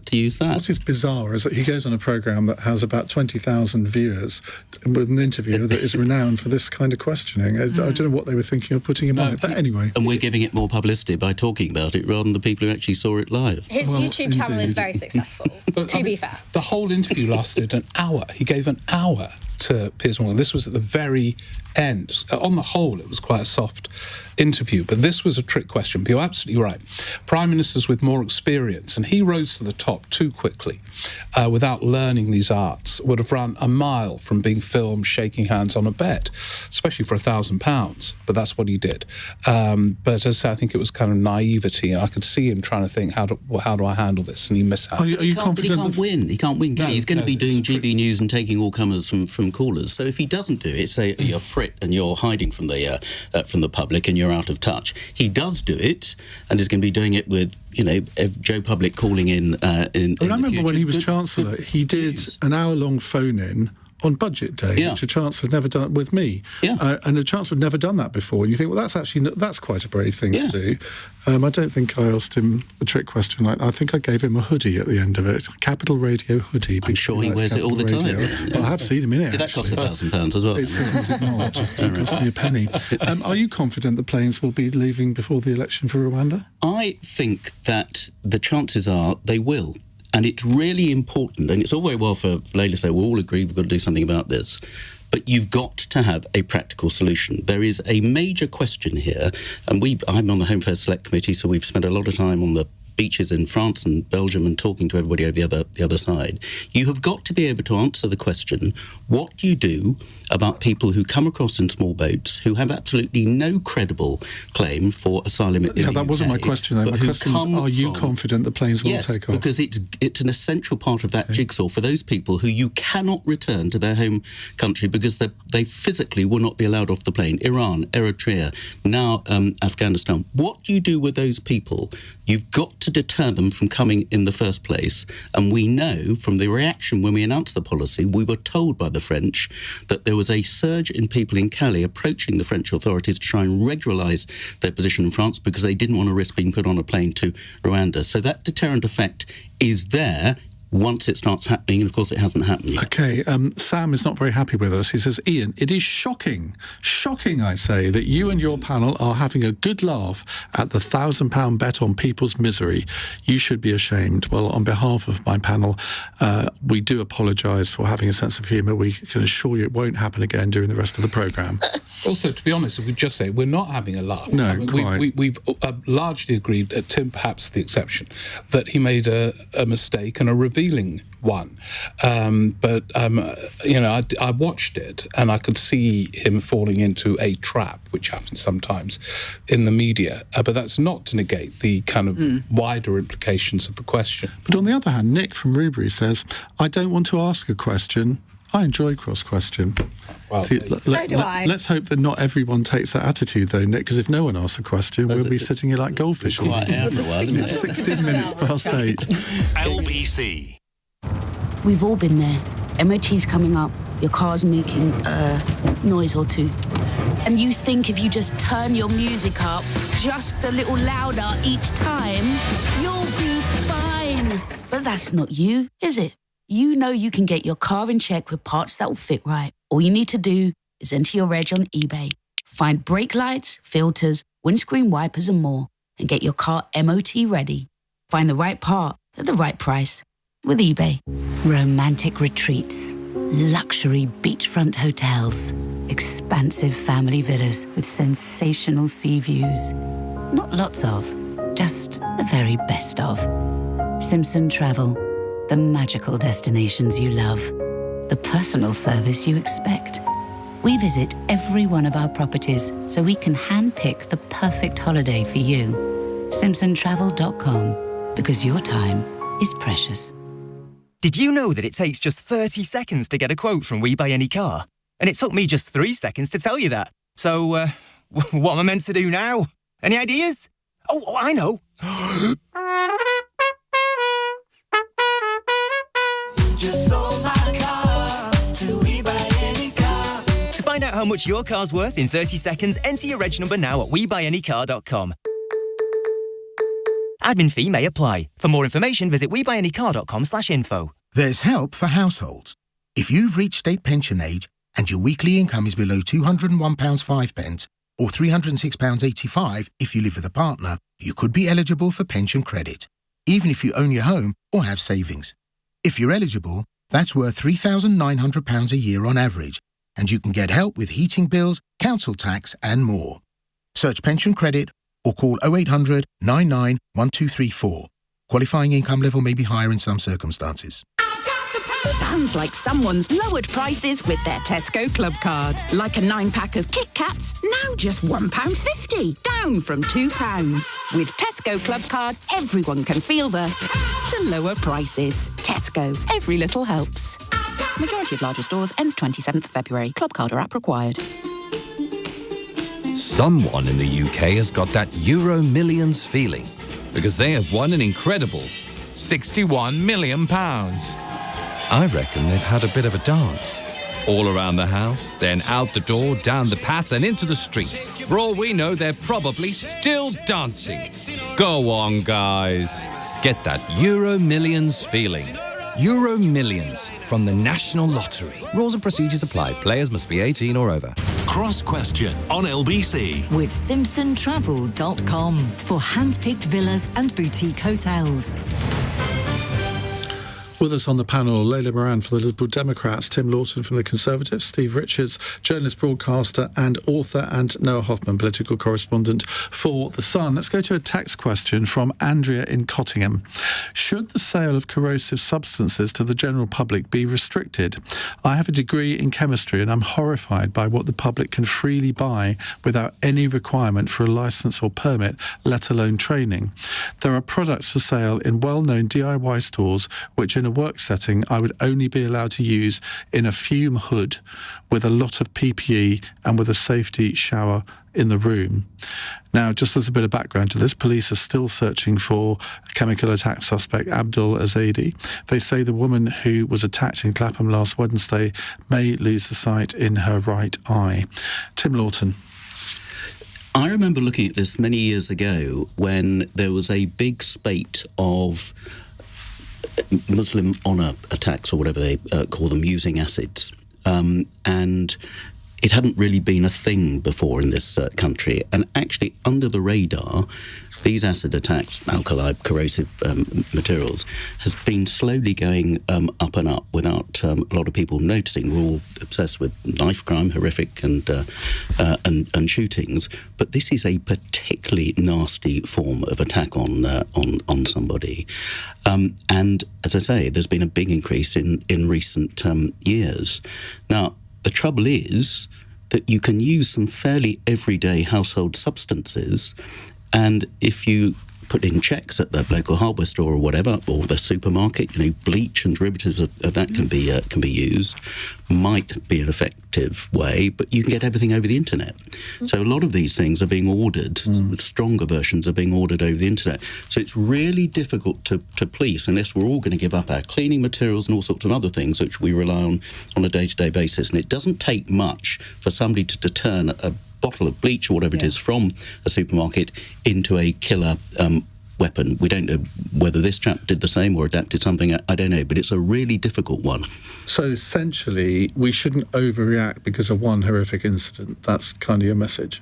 we shouldn't overact. We don't want another sort of dangerous dog sort of reaction, because it's not the corrosive substance that is the killer. It's the person who uses it for this evil purpose. I think perhaps we could be asking more questions when there's certain stronger versions of things which I think we might raise an eyebrow at still being able to get, but a lot of it has actually been restricted. But ultimately, all this stuff you can get by mail order over the internet, as you can all sorts of other deadly things. It just needs to be policed better, and it's difficult to know how you do that. The penalties are quite high as well. Penalties for this sort of thing have been raised because it was not seen on an equivalent basis to guns or knives, but it should be, because it can kill you or cause these horrendous disabilities to people. Noah? Yeah, I agree. It's important not to overreact, but this is an issue that needs a lot of attention. Clearly, we don't want to see this again. I think equally what needs attention is how he was able to be in Clapham in the first place, given that he had a history of a criminal conviction for a sexual offence. How did that not stop him being granted asylum in Britain? I think that you can be a very sort of like bleeding heart, empathetic person who desperately cares for refugees and still think it's unacceptable that he was in Britain in the first place, given that criminal history. So on the corrosive substances, yes, absolutely, that's something that we should look into without us all having to be smelly and not wash our clothes with the appropriate, chemicals. But also, I think how he was ever here needs to be looked at, and how he still hasn't been caught, given he must be one of the most identifiable people. Well, he must be protected by somebody. There must be somebody sheltering him, I would have thought. I mean, if he's not appearing on the street at all, that's probably the reason. Steve Richards. Yeah, I think it's wholly understandable if something horrendous happens, so horrendous, can't bear really to read the details. You then think, well, what can we do to stop this happening again? And this can also become quite dangerous terrain.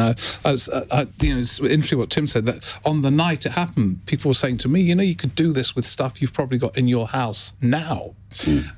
So banning these things is just not going to be a logical response. I was also worried within 24 hours of it becoming an asylum issue, when people forget that, just a few years ago when Biden left Afghanistan and Britain left Afghanistan, we were also, we should take people in. This is terrible, the way we've treated Afghanistan. And now we're saying, what are we doing with people? Now, this particular... No, hang on a second. I mean, that's simply not right here. This guy was committed of a sexual offence, and then he was granted asylum. There are specific issues in this case which need answering, but that kind of proves my point. To Christianity, that extrapolating too many wider lessons from one appalling incident is always. But for Gillian Keegan to go on the media this morning and effectively dismiss this as anything related to asylum is completely wrong, isn't it? Because it clearly is. Had he not been here, he wouldn't have been able to do it. Yeah, but you can't therefore say it was wrong to allow people from Afghanistan to come here. Who said that? Who said that? There are implications in this wider debate on asylum at the moment, that the figures... Two separate things happen. There are international events where people say we've got to allow people in, Ukraine, Afghanistan, and so on. And then there were an appalling instance last week where everyone says it's wholly out of control. And both can't be right. And that's the danger when one terrible thing happens. Layla Moran. So, I mean, on the should he have been here or not, I would like to see a review from the Home Office about the case as a whole, and to reassure people, if nothing else, that they had followed all the right procedures, that, this question that Noah raises about, previous convictions and conversions to Christianity. And by the way, you can convert to Christianity and then also commit crimes afterwards. The two could be also true at the same time. So it's important that we do understand what's happened in this specific case. Just to add another bit into this for you, Robert Jenrick has said today that it's too easy to game the asylum system, such as by claiming to have converted to Christianity, and as if proof of that has come now. 40 people on the Bibby-Stockholm barge off Portland have started attending local churches in Dorset. Well, is that also because certainly in Campsfield when it was open, I know that there were local pastors who would go and talk to people because they are, very mentally unwell very often. They can't leave. We know what's happened on the Bibi Stockholm, that's likely to be true, and they are there to support that community. And does it happen that they go and they do that and people then convert to a religion? I mean, that can also happen. It's not for, I think, us right now, without knowing specifically what's happened in this case, to determine whether or not he actually converted or not. And I can see how someone might, through just being here and being exposed to it, have decided that that's now a thing they want to do. But we shouldn't be having these knee-jerk reactions. No. For what it's worth. They're doing it because they think it will help their case with the Home Office. Well, That's we why don't they're doing know it. that. Most We of don't know. How do you know that? Oh, sorry, 40 people all in one go happen to do that. Just coincidence. I think that's. I'm going to push back, Ian. Have you met them? I haven't. met them. Well, quite. So, I mean, That's a I stupid think it's question. important to not suggest that that's what they're doing. If people want to convert to Christianity and that's real, then let them do that. I don't think why. And you why are we believe that all assuming? 40 of those that would be real? do you? I just listen. When I have people in my constituency office who have come to me with help, and actually the one that they come to me for more often than not is that they're not believed by the Home Office that they're gay. So I've had a few in my over the years who have come to me and said they want me to prove somehow that I am gay, and I am a young man. I'm not out to some of my family who are, perhaps quite religious or come from a background in a country where it's just not acceptable. They've not had their first sort of sexual experience even, but they know they're gay. They don't need to prove it, and it's very, very difficult to prove these things. So it does need to be balanced against everything else, and at some point, you have to sit them down and look them in the eye and question them and see. I don't know whether or not we can say with any certainty that, this chap who's now on the run, whether that was done correctly, and that's why a review is important. But to those 40 who are converting, whether that's going to help or not, every single one of them will have to go through those very, very stringent hoops. And I hope that what the Home Office can do is reassure everybody that those hoops are stringent. I'm far more concerned by the sexual offence, so the conviction, than the Christianity argument. I think that, for me, is the real worry within this case, is that he had a very, very horrific conviction, putting all the religious stuff to the side. That, for me, should be a deal breaker in coming and claiming. But there is asylum. a problem there, isn't there? Because even if he did have a conviction. A serious one too, You still not minor couldn't one. send him back to Afghanistan, could you? Well, you could have done at that stage. Could you? Remember, he came here in 2016. All the offences he committed were before the Taliban took control again. There was no widespread persecution of you just because you're a Christian. And he was looking to go back to Afghanistan, apparently, to find a wife. So this is nonsense. He should not have been in the country. And now we would have a problem, because returning him to Afghanistan, which is why the Rwanda scheme to stop them coming in the first place is so important, to go back on the previous conversation. But the sexual offence, absolutely, as Noah said, should have been a deal breaker. So the Home Office actually acted correctly. It rejected the asylum application. Then he came back and he had a second go at it, and it was rejected. Why he was able to have a second go at it, I don't know. And then it went in front of a tribunal, and they said, doesn't matter about the serious sexual offence, and you've converted Christianity, you would be in danger, even though it's very difficult to say that he would automatically have been in danger. This needs to be properly looked at. And the Home Affairs Select Committee, I was talking to the chairman earlier, this is something we do want to look at, because who scrutinises those asylum tribunals? Because they seem to be subject to a rather lower threshold in too many cases. And how do you prove that you've converted Christianity, and two, that will be a danger? And Layla, really, 1 in 7 people on the Bibi Stockholm have all of a sudden converted to Christianity. Do 1 in 7 people in your constituency converted their faith at any particular time? It is a scam, and it is being used to game the system, and it's not fair on the British taxpayer, and it's not fair on genuine asylum seekers to whom we readily and generously give safe haven in this country. Right, we will move on to a different subject in just a couple of minutes' time. It's 8:32 on LBC, time for the news headlines with Charlotte Morgan. Buckingham Palace has revealed the King has started treatment after a cancer diagnosis. It was discovered during a recent hospital procedure for an enlarged prostate, though we're told it's not prostate cancer. King Charles will be stepping back from public duties but will continue carrying out some state business. The First Ministers of Scotland, Wales and Northern Ireland are among the latest to wish the King a speedy recovery.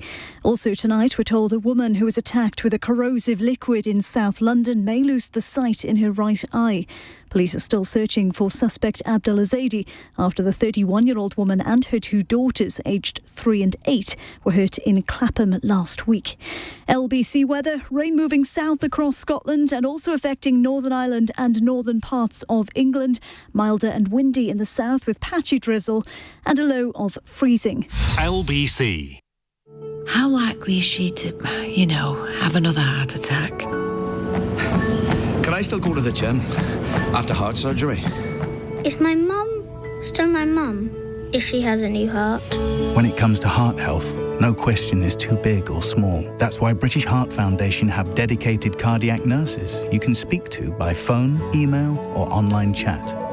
Hi, this is Chloe from British Heart Foundation. How can I help? Search BHF Cardiac Nurses. EasyJet's Big Orange Sale ends tonight with up to £400 off package holidays. But hurry, these deals won't be around for long. Search EasyJet Holidays. Selected dates up to the 31st of October 2025. Book by 11 p.m. the 5th of February 2024. Holidays minimum spend required. ATOL protected. T's and C's apply. My granny visits Specsavers. No chance. No, my daughter doesn't go to Specsavers.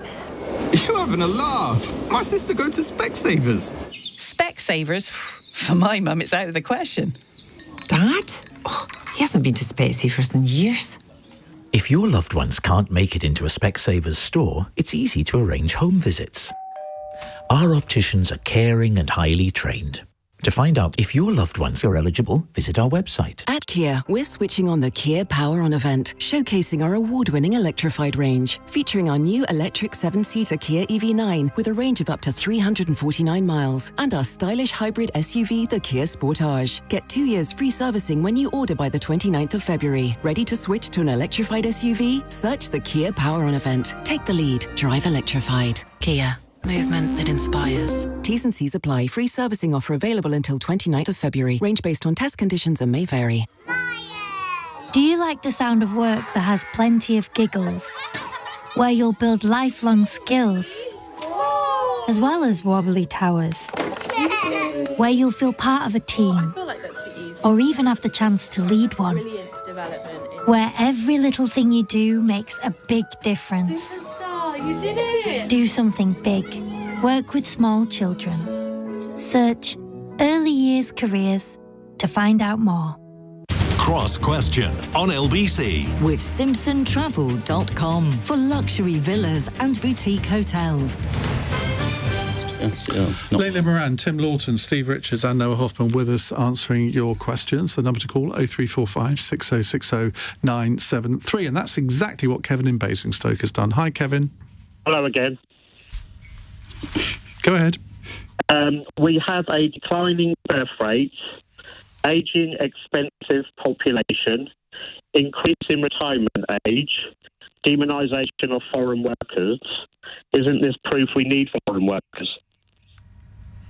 Steve Richards. Yeah, good question.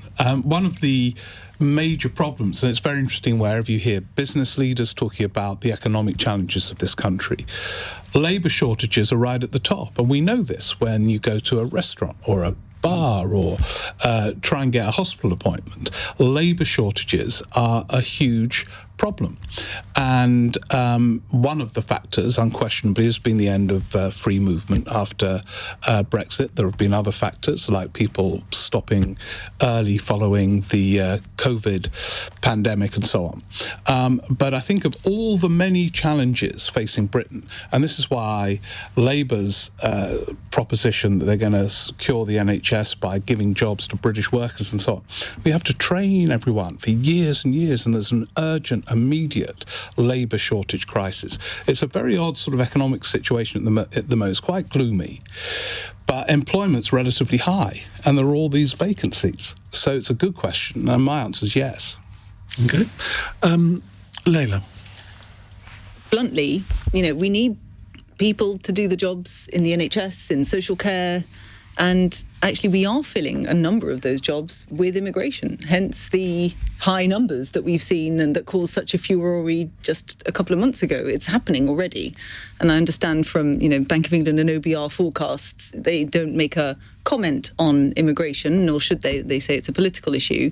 Well, I think politically we need to actually thank those foreign workers who come and prop up our public services, because without particularly those people in public services, everyone else can't do what they need to do, let alone the hospitality industry. I mean, I was walking around, we're doing a lot of door knocking, Lord knows where the next election is going to be, so I'm assuming it's very, very soon, and that's what I'm telling all my activists.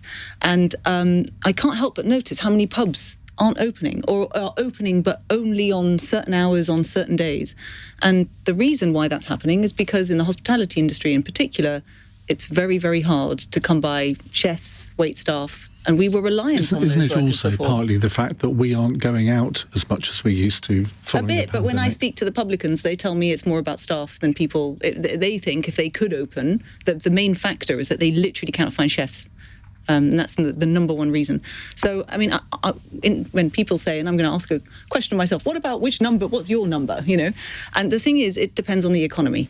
I believe, and the Liberal Democrats believe, we should have exactly the right number of people coming in from elsewhere to do the jobs that are available in this country. And a job that's unfulfilled is a profit margin that a company couldn't make, which is generating other jobs for those British workers. And there's room, if we want to grow the economy, for all of these people. But we also know that there are a lot of economically inactive people in this country, and part of the reason that they are economically inactive is because they're not willing to do the jobs at the salaries or wages being paid by the employer, whether they're public or private sector. And so therefore you get cheap foreign workers coming into the country, which happened before Brexit as well, in fact probably more so. So isn't the... I mean, if we take your advice there, what we're heading for is a continuing low-wage economy, aren't we? But you can't force them. What, you're going to, open up workhouses now? And, I'm not suggesting you said that, but look, how are we going to... I was about to react. How do you force people to take up jobs they don't want to do? So, I mean, my argument is, if we need these jobs for the economy, and as a result of growing the economy, we then create, jobs that people do want to do, that is win-win. You can do something. I mean, take the social care sector, for example. You could have a separate minimum wage for the social care sector. Which is what the Liberal Democrats have suggested. So minimum... I really just expanded Liberal Democrat policy.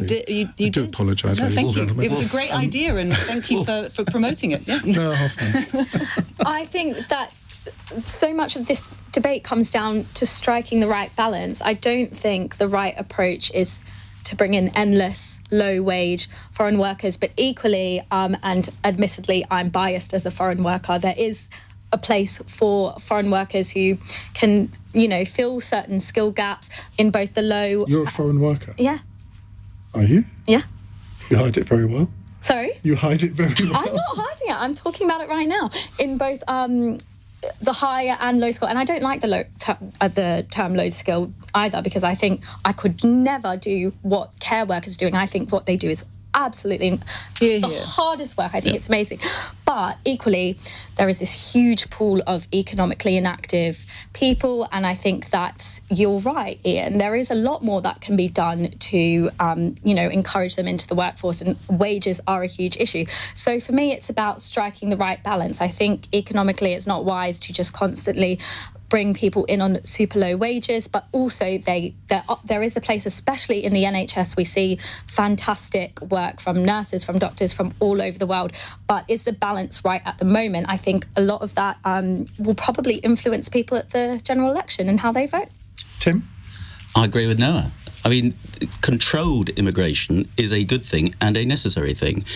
Just to pick up Steve, the problems we've got at the moment is not down to end of free movement, because those last immigration figures showed a record net migration figure of people coming to this into this country. And let's remember, when we came out of the EU, the government brought in the EU registration scheme. It anticipated that 3.2 million EU citizens who are working, living in the UK would sign up to stay here and continue to work and live. The final figure was 6.2 2 million. So an awful lot of people stayed here. Now we have more people coming from other parts of the world outside the EU. We have a point system. We have greater controls on legal migration, this is, on who comes here to fill the sorts of jobs where we've still got vacancies for whatever reason, particularly skilled things that we need to make sure the economy works. So we are always going to rely on proper controlled migration. At the same time, you're right, we do have too many people who are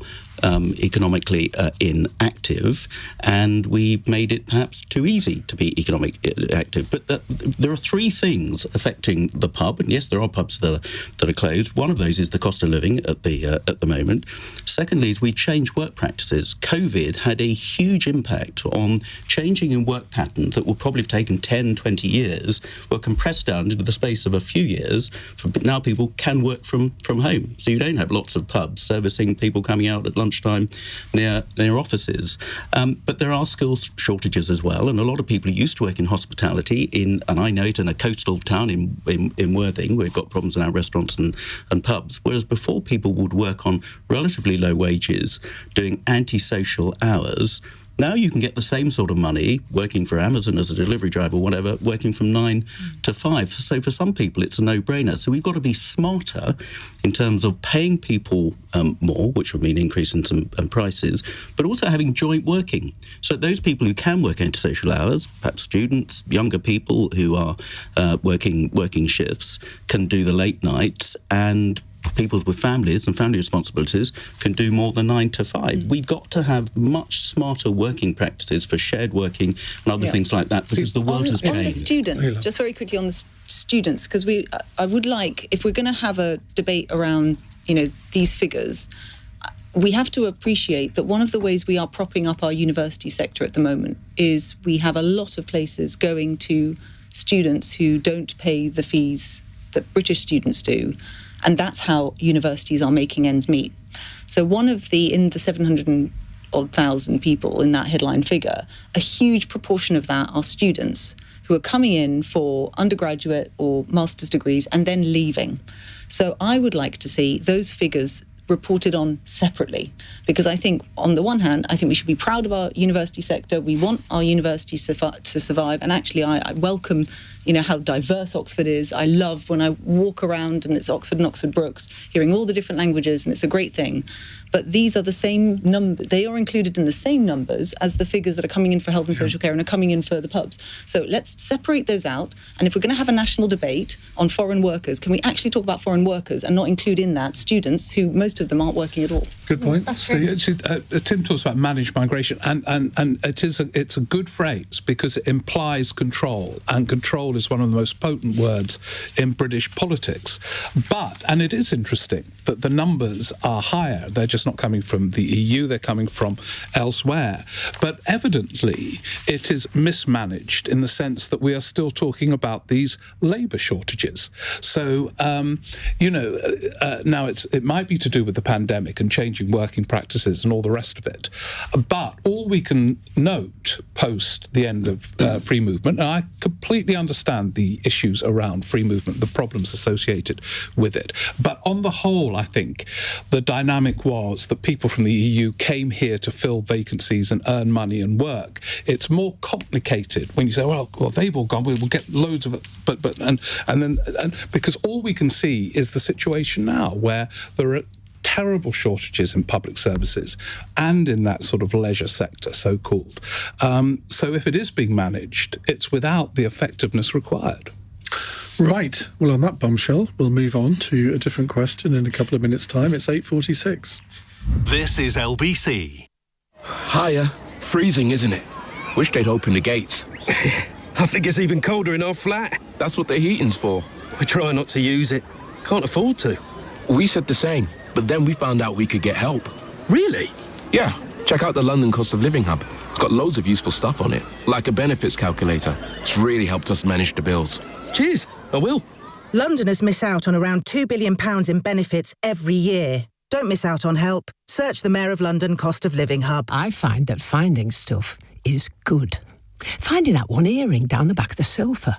Finding my perfect match on a dating app. Finding my bank card. I even went to India once to find myself. And at Specsavers, an audiologist helped me find sounds I hadn't heard for years, with hearing aids that started from just £495. I find that extremely useful. Find your lost sounds. Book a free hearing test at Specsavers. Relax. Concentrate on your breathing. Hanging in the cold air because your boiler's broken. But no need to worry. With British Gas Home Care Cover, you can get your boiler repaired again and again. Repeat our mantra. Home care. Search British Gas Home Care Cover. See website for terms. Sounds like someone's lowered prices with their Tesco Club Card. Like a 9-pack of Kit Kats, now just £1.50, down from £2. With Tesco Club Card, everyone can feel the to lower prices. Tesco, every little helps. Majority of larger stores ends 27th of February. Club Card or app required. When Danielle from Southampton sold her car with Motorway, she got more money. She put that extra money towards everything she needed to welcome her first child. Plus, the process was so quick and easy, it was one less thing to think about. Who got more money with Motorway? That's right, Mummy did. Oh yes, she did. Babies love me. Sell your car the more money way, where 84% of sellers sold for more. Motorway. Validated against 2 independent sources. Visit motorway.co.uk/claims. Cross Question on LBC. With SimpsonTravel.com. Specialists in luxury Mediterranean holidays. Where are you from? I'm from the land down under. 8 is the time on LBC, interrupting our panel's conversation between themselves. Layla Moran, Tim Loughton, Steve Richards and Noah Hofman with us answering your questions. Right, this is a text question from Thomas who says, will the Israel-Gaza conflict be a deciding factor in the next general election? Now, a poll conducted by the Labour Muslim Network suggests a significant drop in support for Labour among British Muslims. When asked at the last election, 86% said they voted Labour. When asked how they'd vote now, only 43% said they would definitely vote Labour again, with 23% undecided. The Tories have also lost support among British Muslims, according to this poll, with the Greens making the biggest gains. Layla Moran. Yeah, I've spoken to a number of members and representatives from mosques and Muslim networks across the country who've reported the same thing. It's interesting, this issue. I mean, obviously, I'm half Palestinian. I've got my family still in that church in North Gaza. They're still there. They're exhausted. And I can understand why I am upset. And, you know, I think about it all the time. What I found remarkable about this issue is that it's not just me. It's not just people also who might have heritage or know people there. There are lots and lots of people who have had this sort of gut belly reaction to what's happened in Israel and Gaza. And it's become very polarizing. And some people are deciding, you know, how to vote at the next election as a result of it. I've also been doing a lot of door knocking. For what it's worth, it's not at all the top issue that's coming up. You know, it's the NHS and the economy that's coming up on doors. But it's true to say that for some groups of voters, I would say not just, you know, and I hate saying Muslim people, like they're just sort of one amorphous blob. It absolutely is not the case. But there are people who have decided to change their vote as a result of this. The other group that I would sort of point to very generally, saying how much I hate pointing at generalised groups, is young people. So it's come up when I've spoken to younger voters, particularly those at university. And I think what's jarring with them is that polarisation, is the fact that it's perceived that the British government has taken one side, and actually what they're seeing is the devastation in Gaza. They are sympathising immensely with the plight of the Palestinian people as a whole. They are learning, many of them for the first time, what life is like there and how long this has been going on. And they're just seeing an enormous injustice. And then they're seeing not a paper between the Conservative and Labour parties over this. So and they're wondering why are the Liberal Democrats gaining votes then from this? So they seem to be going to the Greens. I don't know. I need to dive into this. In 2005, I haven't seen the poll. Steve and Tim will remember this. There was, after the Iraq War, again, there was a sort of mass exodus from the Labour Party by a lot of Muslim voters, but they did go to the Liberal Democrats in 2005, by and large. I think perhaps, I will take responsibility. I'm Foreign Affairs spokesperson, so I'm not getting that message out enough, maybe. We are advocating for an immediate bilateral ceasefire, and I need to get that message out there more clearly. Tim? The answer to the question is I don't think it will have a huge effect. And actually, going back to 2005, it didn't really have a material effect on the general election. And Tony Blair still got a pretty thumping majority. We only made a little bit of progress. The Liberal Democrats didn't actually make any progress in terms of seats. Probably the last time. No, that was our highest point. Not in terms of numbers of Yes, it was. MPs. 2005 was the highest number. How many did you have? 62. You had 62 MPs in 2005. It went down and then it went down. Later. No, then it went down in 2010. It went down in 2010. But then massively in 2015. Oh, thank you, Iain. Yes. Thanks for reminding us. But like a phoenix from the flames. I stand corrected on the Liberal Democrats. Gosh, I'm getting old. I've been here for 8 years before that. But in terms of affecting the outcome for Labour, it didn't really. So, all the main parties are losing votes on this. It's not going to materially affect the election. Probably the last time a foreign affairs issue materially affected the election was 1983 and the Falklands.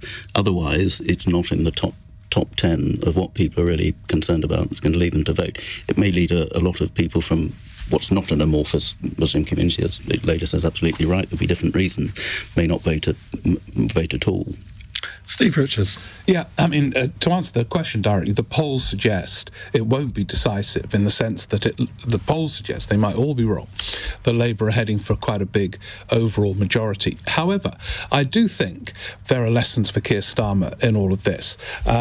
His initial reaction was, you could see the framing. It happened during the Labour Party conference after the terrible events in Israel, and loads of media people were saying, "Isn't it brilliant that Starmer's in charge? It's not Corbyn," all that, the rest of it. And then he gave us that LBC interview, which was sort of unthinkingly supportive of Israel. And I think in his mind it was at all times, I must not be Corbyn, I will not be Corbyn. And the electorate, including his target electorate, is more layered and complicated than that. And at times, the art of leadership is to be more subtle and agile and thoughtful about the implications of where you're going. And I think there is alienation. Jason Cowley, the editor of The Statesman, wrote a good piece about this Sunday Times yesterday. And you will have picked it up, Layla, in your kind of meetings of voters and so on. There is a lot of anger out there, and Labour might lose, they are worried they might lose a few seats, but it probably won't be decisive because they're so far ahead. Noah? I would agree that it won't be decisive, but absolutely it's a big headache for Keir Starmer. It's a big issue he'll have to grapple with, and I think it will be interesting to see what happens in Rochdale, where we have the likes of George Galloway standing, and see sort of how big the split is there. That will be quite an interesting test case in just how big this issue is for Muslim voters. I did just want to ask Layla, how exactly do you differentiate what the Liberal Democrats are calling for from Labour? Because my understanding is Labour's calling for an immediate end to the fighting, which will then turn into a sustainable ceasefire. But regardless, it's just completely stopping the fighting and not returning to it. So what is the difference between what you're saying and what they're saying? I don't know the nuances of their position. They are refusing to say the word immediate bilateral ceasefire. They're not saying those words. I think it's important to say the words very clearly. And, I don't understand why, if that's their position, they're not using the same words. Yeah, OK. I think... we got there first, along quite a way first. And those votes, those really difficult, actually, votes about, do we vote for ceasefire or not? The issue we had with those votes was they didn't sufficiently condemn Hamas. The motion itself, we felt, was a bit cack-handed in how it was written. But actually, we saw then what we're seeing now, which is the way that this is being conducted, we think is going to lead to more instability and not the two states that we're all desperately craving. I think Labour have equivocated. So if their position is is perceived as different, it's because they aren't as clear. And I think Liberal Democrats are clearer about what we want. Right, let's briefly answer this question, maybe 45 seconds from each of you. Jen in Hofman says, should our city start clamping down on SUVs? Citizens of Paris have voted to approve a plan by the city's mayor to triple parking charges for SUVs. Campaigners are calling for a similar charge in London, but Sadiq Khan's office has denied he has plans to introduce this. I say this speaking as a driver of an Audi Q7. Steve Richards. Clamp down on them. There's no way. The roads aren't wide enough to deal with these things. Let's have as many deterrents as possible. Wherever I drive... You won't be invited back. I think I've had a lift in your car once. You have. I Shows how loved grateful it. you are. I loved it. But I don't love it when I'm trying to go on the other side of a road and you can't because this huge, vast tank is... So, any deterrents to stop Iain Dale carrying on, blocking the roads with his wonderful but vast car. No, Hofman. I personally don't understand the need for such big cars in London, but equally the Sun is very clear that we are on the side of motorists and we do not want to punish them. Keep it up. Very loyal. Clamping down, I don't believe in banning things. Car unfriendly cities in the country. Actually, that's just not true. Well, it is. And there's plenty of SUVs there. There's plenty of SUVs there. I don't think clamping down on anything is the right way in terms of a type of car. I do think incentivising electric cars and incentivising people to walk and cycle and go on buses is the better way of getting that modal shift. Tim. Well, it's pretty academic. You can't drive anywhere in Paris at the moment because the farmers have dug the roads up and set fire to hay bales all over the place. So it's not going to have an immediate effect there. But this sounds like a ULEZ 2 to me, so I think it's not going to catch on over here, given ULEZ 1 is very, very unpopular and could lead to the unseating of the mayor, hopefully in May. Right, our fun question from Ollie in Southampton. After the sad death of Dad's Army's Private Pike, which sitcom character best reflects you? It's actually the sad death of Ian Lavender, who played Private Pike. Let's make that very clear. Noah. I'm not a massive fan of sitcoms, to be honest. I think Friends, Big Bang Theory, all that, I just find it the most unfunny, boring, tenious type of TV. But I don't know, maybe if I had to pick something sitcom-esque, I'm not sure how well acquainted the rest of the panel is with Gilmore Girls, but maybe I would be like Rory from Gilmore Girls, to the aspiring journalist. Bit of a nerd, but loves a fun time as well. Interesting. Layla. I sit somewhere between Monica and Phoebe from Friends, but it depends on the day. Never seen Friends. Tim? Well, I can show my age, and it's really tragic about Ian Lavender. He's the last of the Dad's Army crew to go because the Reverend Timothy Watsit died, I think, just last year, or the Mrs. Watsit, who was married to Mrs. Watsit, who was married to Corporal Jones. So, showing my age, Kenneth Williams was one of the outstanding comics of the time. Nobody to match ever since. Never in a sitcom, though. Was he? Well, and Carry On films are sort of good as sitcoms, aren't they? All right, otherwise, Paul Eddington from Yes, Prime Minister. Good choices. Steve? So there's a new series starting tonight of Curb Your Enthusiasm by this comic genius Larry David, and it connects with our last discussion because small things go wrong for Larry David, but it drives him crazy. And small things go wrong for me all the time, like someone just moves into a parking place, Iain Dale in his big car, and blocks me off. And Larry David devises a whole half hour of comic genius around a single small act. So, I mean, everyone's obviously listening to LBC and not watching the new series, but he's a comic genius. Well saved. Worth hailing. You will be invited back after that comment. Now, thank you very much indeed to all of you for coming on the programme tonight. Tomorrow, we're going to be joined by Baroness Nicky Morgan, the former Conservative Cabinet Minister, the Labour MP Rebecca Long-Bailey, who ran against Keir Starmer for the party's leadership, the Financial Times journalist Jim Pickard, and the businessman and finance commentator David Buick. Coming up in the next hour, we will be bringing you the latest from Buckingham Palace, but also I want to talk about mental health, because a mental health epidemic is being fueled by long waits for GP and hospital appointments, official figures suggest. The Liberal Democrats have carried out a survey of 12,000 Britons, and a quarter reported poor mental health as a result of these delays. Ed Davies said the government's failure to tackle agonising waits for NHS treatment is creating a mental health epidemic. Well, if there is an epidemic in mental health, how bad is it? What's your experience been with NHS mental health facilities? Bad, but also good, maybe. 0345 6060 973. On your radio, on Global Player, and Play LBC. leading Britain's conversation. This is LBC. From Global's newsroom, Buckingham Palace